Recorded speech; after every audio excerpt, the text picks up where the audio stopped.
Ég búin að vinna á taugalækningadeild Landspítalans síðastliðin 19 ár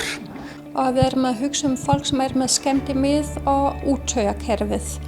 Og þá erum við til dæmis að tala fólk sem með heilablóðföll og heilablóðföll þar annað blóðtap eða blæðing í heilan, MS,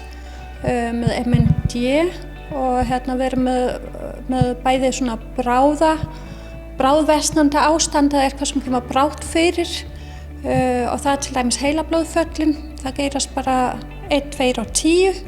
og svo erum við auðvitað með sjúkdómar í mænunni og skaða í mænunni líka og það óbúslega gaman að fylgjast með þann framþróun sem hefur átt sér stað í taugahjúkrun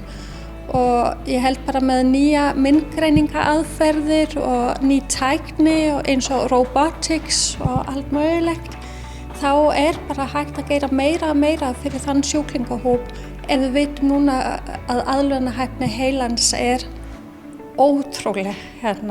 og það bara gaman að taka þátt í þennan bylting sem á sér stað innan taugahjúkrunar.